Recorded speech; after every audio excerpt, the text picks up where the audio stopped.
कहानी की शुरुआत होती है एक सुनसान नदी से, जहां एक छोटी सी बोट धीरे धीरे पानी पर बह रही है। बोट में है एंडी, उसकी वाइफ और उनकी छोटी बच्ची। सफर बिल्कुल शांत दिखता है, लेकिन ये दुनिया अब पहले जैसी नहीं रही। रास्ते में एंडी को किनारे पर एक फैमिली दिखती है। एंडी दोस्ताना तरीके से हाथ हिलाता है, लेकिन सामने खड़ा आदमी अचानक गन तान देता है। वो नहीं चाहता कि कोई उनके करीब आए, क्योंकि ये दुनिया अब खतरनाक हो चुकी है। एक ऐसा वायरस फैल चुका है जो इंसान को 48 घंटे में पूरी तरह ज़ॉम्बी बना देता है। एंडी अपनी फैमिली को लेकर आगे बढ़ जाता है, लेकिन प्रॉब्लम है, फूड खत्म होने वाला है। उसकी वाइफ काफी परेशान है, लेकिन एंडी उसे भरोसा दिलाता है कि वो सब संभाल लेगा। तभी उसे पानी में एक टूटी हुई बोट दिखती है। वो अंदर जाता है और उसे कुछ खाने का सामान मिल जाता है, लेकिन तभी उसे एहसास होता है कि उस केबिन में कुछ है, कोई मौजूद है। एंडी खतरा महसूस करता है और जल्दी से सामान उठाकर वापस अपनी हाउस बोट पर लौट आता है। उसकी वाइफ खाना देखकर खुश हो जाती है। एंडी कहता है कि अब हमारे पास 2 से 3 महीनों का खाने का सामान है, लेकिन उसके वाइफ के मन की लालच पड़ जाती है। वो चुपके से उसी टूटी बोट में और सामान लेने चली जाती है, और जैसे ही वो बाहर निकलती है, कोई चीज उसे अंदर खींच लेती है।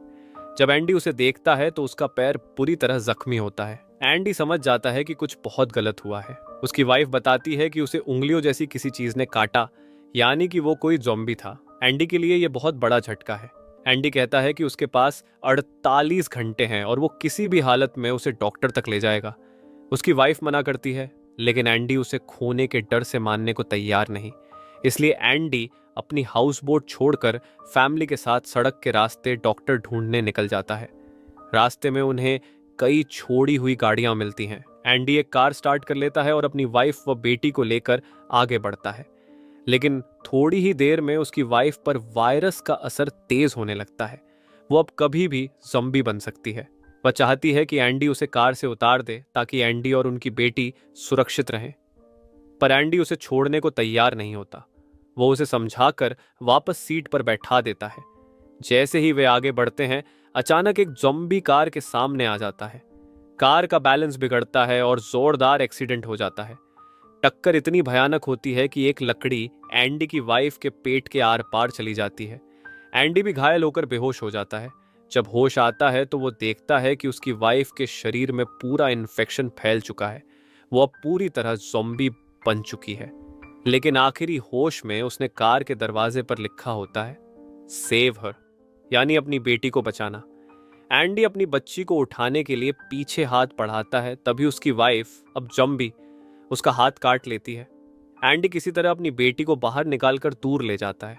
अपनी वाइफ को खो देने का दर्द और अपने हाथ में लगा इन्फेक्शन। उसके पास सिर्फ 48 घंटे बचे हैं।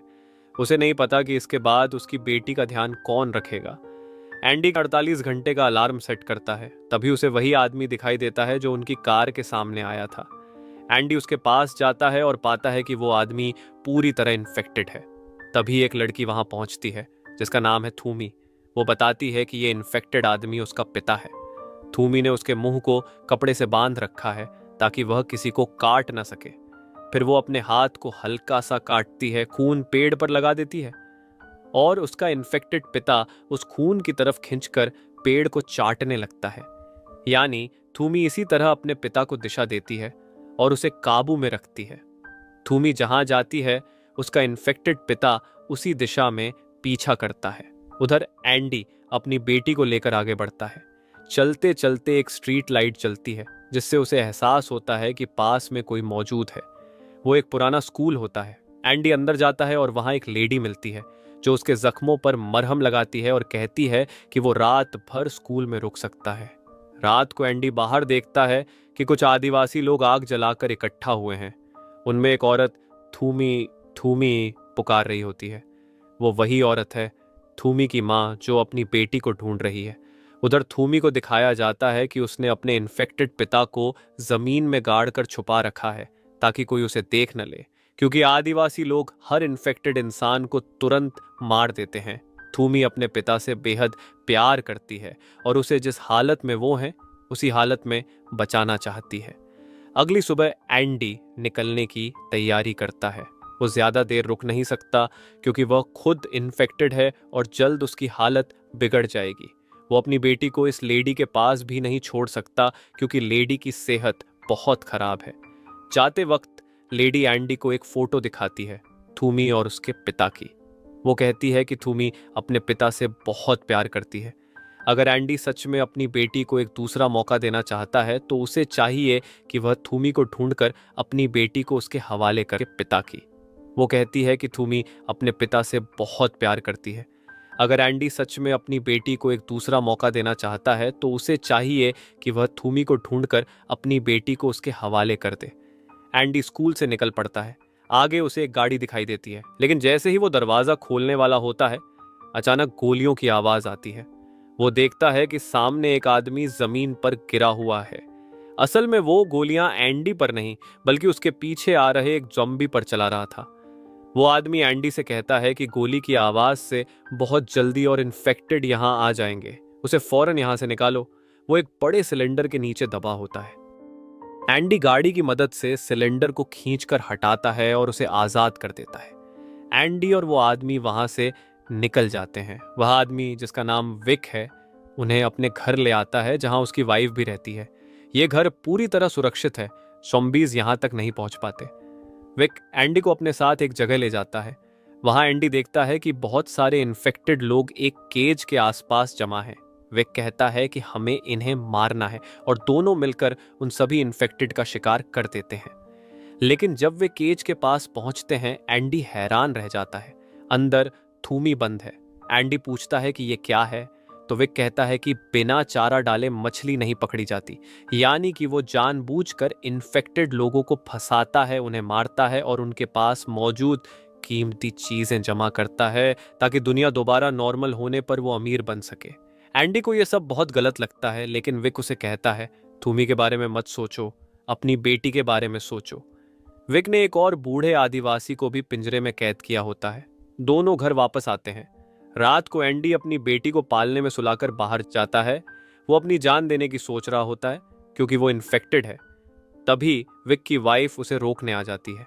वो कहती है कि एंडी की बेटी यहाँ सुरक्षित नहीं है।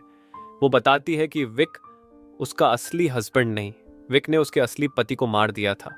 वो एंडी को कहती है कि अगर वो अपनी बेटी को बचाना चाहता है तो उसे यहाँ से ले जाए। एंडी बताता है कि उसके पास 20 घंटे बचे हैं। वो कहता है कि रास्ते में उसे नदी किनारे एक फैमिली दिखी थी, वो उन्हें वहां छोड़ सकता है। लेकिन तभी विक पहुंच जाता है और एंडी को उसी केज में बंद कर देता है जिसमें उसने थूमी को रखा था। शुरू में थूमी एंडी से डरती है, लेकिन एंडी उससे कहता है कि उसे डरने की जरूरत नहीं, वो उसे नुकसान नहीं पहुंचाएगा। अब दोनों को किसी भी तरह यहां से निकलना है। एंडी एक चेन से मांस का टुकड़ा बांधता है और चेन का दूसरा सिरा केज के दरवाजे पर लपेट देता है। फिर वो मांस का टुकड़ा दूर फेंक देता है। सारे इन्फेक्टेड उस टुकड़े पर टूट पड़ते हैं। चेन खिंचती है और केज का दरवाजा खुल जाता है। एंडी और थूमी भागते हुए विक के घर पहुंचते हैं। एंडी अपनी बेटी और विक की वाइफ लोरेन को लेकर बाहर निकलता है। तभी विक की आंख खुल जाती है। वो एंडी को गोली मारने ही वाला होता है कि लोरेन बीच में आ जाती है। गोली उसे लगती है और उसकी मौत हो जाती है। एंडी अपनी बेटी और थूमी के साथ वहां से भाग निकलता है। विक उनका पीछा करता है, लेकिन तीनों एक जगह छुप जाते हैं और विक मायूस होकर वापस लौट जाता है। अगली सुबह थूमी उस पेड़ के पास पहुंचती है जहां उसने अपने पिता को छुपाया था। वो देखती है कि उसका पिता लकड़ियों में फंसे हुए मर चुके हैं। अपने पिता की मौत देखकर थूमी टूट जाती है। एंडी उसे समझाने की कोशिश करता है कि उसके पिता पहले ही मर चुके थे, वो सिर्फ इन्फेक्शन की वजह से चल रहे थे, लेकिन थूमी उसकी कोई बात नहीं सुनती। एंडी चाहता है कि थूमी उसके साथ नदी किनारे चले जहां उसने वो फैमिली देखी थी, लेकिन थूमी मना कर देती है। एंडी अपनी बेटी को लेकर अकेला ही निकल जाता है। घड़ी देखने पर एंडी को पता चलता है कि उसके पास सिर्फ 9 घंटे बचे हैं। उसे 9 घंटों में रिवर बैंक तक पहुंचना है, लेकिन अचानक उसे दौरा पड़ता है। वो बेहोश हो जाता है। जब होश आता है तो उसकी बेटी गायब होती है। असल में थूमी ने उसे उठा लिया था। अब थूमी खुद एंडी की बेटी को सुरक्षित रखना चाहती है, इसलिए वो दोनों को लेकर सफर पर निकल पड़ती है। थूमी जंगल के सभी रास्तों को जानती है, इसलिए वो एंडी को बहुत जल्दी नदी किनारे पहुंचा देती है। एंडी उस जगह पहुंचता है जहां उसने पहले फैमिली देखी थी, लेकिन अब उनका लीडर ज़ॉम्बी के काटने से इन्फेक्टेड होने वाला होता है। वो एंडी को गन दिखाता है, कहता है इसमें 6 गोलियां हैं, 4 मेरी फैमिली के लिए। तुम चाहो तो बाकी 2 से खुद को और अपने बच्चे को खत्म कर सकते हो। एंडी उसे ऐसा करने से रोकता है। वो कहता है मैं अपनी फैमिली को ऐसी जगह नहीं छोड़ सकता जहां कोई सुरक्षित नहीं है। एंडी अपनी बेटी को लेकर आगे बढ़ जाता है। तभी पीछे से 3 गोलियों की आवाज आती है। वो आदमी अपनी फैमिली को मार देता है और फिर खुद को भी। एंडी उस गन को उठा लेता है। अब उसमें 2 गोलियां बची हैं। उसे समझ नहीं आता कि आगे क्या करना है। उधर थूमी उस फैमिली के टेंट के अंदर होती है जहां पूरी फैमिली ने खुद को मार लिया था। जब थूमी एंडी का बैग देखती है तो अंदर से उसे वही फोटो मिलती है, वही फोटो जो उस बीमार औरत ने एंडी को सबसे पहली बार दी थी। इस फोटो में थूमी, उसके पिता और उसकी फैमिली होती है। फोटो देखते ही थूमी का भरोसा एंडी पर पहले से भी ज्यादा मजबूत हो जाता है। वो एंडी के पास आती है और कहती है मैं अपने लोगों के पास वापस जाना चाहती हूँ, क्या तुम मेरे साथ चलोगे? एंडी हाँ कह देता है। थूमी उसे दूर उठते हुए धुएं की ओर इशारा करके बताती है मेरे लोग वहीं हैं। तीनों, एंडी, उसकी बेटी और थूमी, रेलवे ट्रैक वाले सुरंग से होते हुए आगे बढ़ने लगते हैं। चलते चलते उन्हें सामने विक दिखाई देता है। विक ने उन्हें नहीं देखा होता, इसलिए एंडी जल्दी से थूमी और अपनी बेटी को पास खड़ी एक कार के अंदर छिपा देता है और खुद उन ज़ॉम्बीज़ की लाइन में जाकर खड़ा हो जाता है जिन्हें विक ने बांध रखा था। विक एक एक करके सब ज़ॉम्बीज़ को मार रहा होता है। जैसे ही वो एंडी के पास आता है, एंडी मौका देखकर रिवॉल्वर निकालता है और उस पर हमला करने की कोशिश करता है। दोनों के बीच जोरदार हाथापाई होती है, लेकिन विक एंडी से रिवॉल्वर छीनकर उसी को गोली मार देता है। इसके बाद वो कार के पास पहुंचता है जहां थूमी और एंडी की बेटी छिपी होती है। विक थूमी को कार से घसीटकर बाहर फेंक देता है। वो ट्रक पर गिरकर बेहोश हो जाती है क्योंकि उसके सिर से लगातार खून बह रहा होता है। फिर वो एंडी की बेटी को गोद में उठाकर एक तरफ जाकर बैठ जाता है। एंडी किसी तरह उठकर उसके पास पहुंचता है और कहता है मेरी बेटी मुझे वापस दे दो। विक गुस्से में चिल्लाता है तुमने मेरी लॉरेन को मुझसे छीना था, अब मैं तुम्हारी बेटी को तुमसे छीनूंगा। एंडी जवाब देता है लॉरेन कभी तुम्हारी थी ही नहीं। ये बात सुनकर विक एक पल के लिए रुक जाता है। उसे एहसास होता है कि एंडी सही बोल रहा है। अंदर ही अंदर वह गिल्ट में था और आखिरकार वो एंडी की बेटी उसे वापस दे देता है। अब थूमी, एंडी और उसकी बेटी फिर से आगे बढ़ते हैं, लेकिन थूमी चल नहीं पा रही होती। उसके सिर का घाव गहरा है और बहुत खून बह रहा है। एंडी उसे संभालते हुए कहता है अगर तुम बेहोश हो गई तो हम अपनी मंजिल तक कभी नहीं पहुंच पाएंगे। वो उसे हिम्मत देता है और वे धीरे धीरे रास्ते पर आगे बढ़ते हैं। एक जगह एंडी फिर से बेकाबू होकर दौड़ने लगता है, लेकिन बेटी की आवाज सुनकर वो खुद को संभाल लेता है। अब उसकी हालत बहुत खराब हो चुकी है और वो ज्यादा दूर तक नहीं चल पाता। एंडी घुटनों के बल गिर जाता है। वह थूमी से धीमी आवाज में कहता है तुम वादा करो मेरी बेटी का हमेशा ख्याल रखोगी। थूमी उसकी आंखों में देखकर कहती है मैं वादा करती हूं। एंडी समझ चुका है कि उसका आखिरी समय आ गया है। वह अपनी बेटी को प्यार से माथे पर चूमता है और थूमी से वह बॉक्स मांगता है जिसमें हाथों को बांधने वाला फंदा रखा होता है। इसी के साथ दूसरी तरफ दिखाया जाता है कि जहां धुआं उठ रहा था वहां थूमी की माँ और उसका कबीला ज़ॉम्बीज़ को मारकर जला रहा है। उसी वजह से वहां इतना धुआं था और तभी धुएं को चीरते हुए एंडी बाहर आता है। उसकी पीठ पर उसकी बेटी और थूमी दोनों लटके हुए होते हैं। एंडी अब पूरी तरह ज़ॉम्बी बन चुका है, लेकिन फिर भी अपने परिवार को बचाने के लिए चल रहा है। दरअसल एंडी ने थूमी को एक लकड़ी का टुकड़ा दिया था जिस पर मांस बंधा था। वो जानता था कि ज़ॉम्बी मांस की ओर खींचते हैं, इसलिए थूमी जिस दिशा में मांस को घुमाती एंडी उसी दिशा में आगे बढ़ता चला जाता है। इस तरह तीनों आखिरकार कबीले की सुरक्षित जगह तक पहुंच जाते हैं। थूमी एंडी का हाथ पकड़े होती है, भले ही अब वो पूरी तरह ज़ॉम्बी बन चुका है। कबीले वालों को एंडी को मारना ही होगा। एंडी ने पहले ही अपने मुंह में लकड़ी ठूंस ली थी ताकि वह चाहकर भी किसी को काट न सके। कबीले वाले उसे भाले से मार देते हैं, पर पूरी इज्जत और सम्मान के साथ। थूमी और उसकी माँ एंडी की बेटी को अपने साथ रख लेते हैं। उसे अपना परिवार मानकर।